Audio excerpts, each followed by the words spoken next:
Hi guys, welcome back to our channel స్వీడీస్ life hacks. ఇవాళ మనం మసాలా వంకాయ ఎలా చేయాలో చూసేద్దాం. ముందుగా మనం ఆనియన్స్ ఇంకా టమాటోస్ని కట్ చేసుకొని వాటిని పేస్ట్ చేసి పక్కన పెట్టేసుకోవాలి.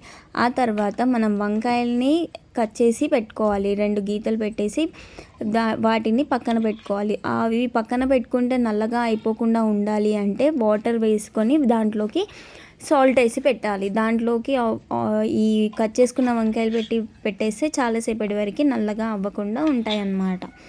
సో అలా మంచిగా కట్ చేసి పెట్టేసుకుంటే దాంట్లోకి స్టఫ్ కూడా పెట్టుకోవడానికి బాగుంటుంది. అలాగే దాంట్లోకి మసాలా అనేది పోతుంది, అందుకే కట్ చేసి పెట్టుకోవాలి. ఆ తర్వాత మనం ప్యాన్ పెట్టుకొని ఆయిల్ పోసుకొని దాంట్లోకి ఈ కట్ చేసుకున్న వంకాయల్ని డీప్ ఫ్రై చేసుకోవాలి ఆయిల్లో. సో దట్ మనం కట్ చేసి పెట్టుకున్న ఆ వంకాయలు చాలా మెత్తగా మంచిగా ఉడికిపోతాయి అన్నమాట. అలా డీప్ ఫ్రై చేసి పక్కన తీసి పెట్టేసేయండి.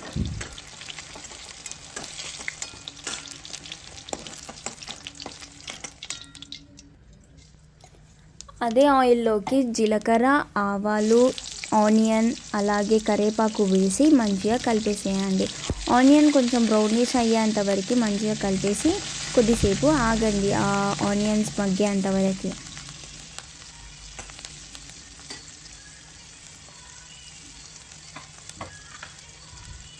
ఆ తర్వాత 1 స్పూన్ ఆఫ్ అల్లం వెల్లుల్లి పేస్ట్ వేసి దాంట్లో ఉన్న పచ్చివాసన పోయేంత వరకు మంచిగా డీప్ ఫ్రై చేసి దాన్ని మంచిగా కలిపేసేయండి.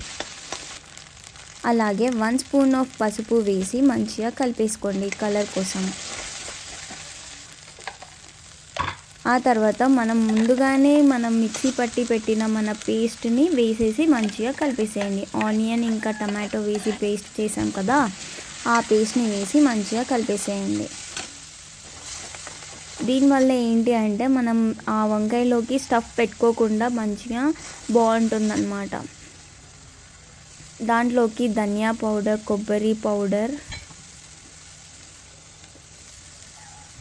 గరం మసాలా, ధనియా పౌడర్, జీరా పౌడర్ అన్నీ వేసి మంచిగా కలిపేసేయండి. అంతా పేస్ట్ మంచిగా వచ్చేంతవరకు మంచిగా కలిపేసి ఆ పేస్ట్ కొంచెం మగ్గిన తర్వాత దాంట్లోకి మనకి సరిపడా వాటర్ పోసుకోండి. దాంట్లోకి గరం మసాలా కూడా వేసి కొద్దిసేపు బాయిల్ అయిన తర్వాత మంచిగా కలిపేసేయండి. అది ఏదైతే ఉందో అదంతా మంచిగా చిక్కగా అయ్యేంతవరకు మంచిగా బాయిల్ అయ్యేంతవరకు వెయిట్ చేయండి మూత పెట్టి. మంచిగా మరుగుతూ ఉన్నప్పుడు మంచిగా కలిపేసి దాన్ని టేస్ట్ చేయండి. ఈ సమయంలోనే మీరు టేస్ట్ చేసి సాల్ట్ లేదా కారం ఏదైనా పడుతుంది అంటే వేసేసి మంచిగా కలిపేసుకోండి. అలాగే దీంట్లో మరుగుతున్నప్పుడే మనం ముందుగానే బాయిల్ చేసి పెట్టిన మన వంకాయల్ని దీంట్లోకి వేసేసుకోవాలి. మంచిగా ఒకటిగా మెల్లగా వేసేసుకొని దాన్ని ఉడకనివ్వండి. ఆ వంకాయలన్నీ మంచిగా మగ్గేంత వరకు ఉడకనిచ్చి దాన్ని మంచిగా కొత్తిమీర వేసి సర్వ్ చేసేసుకోండి.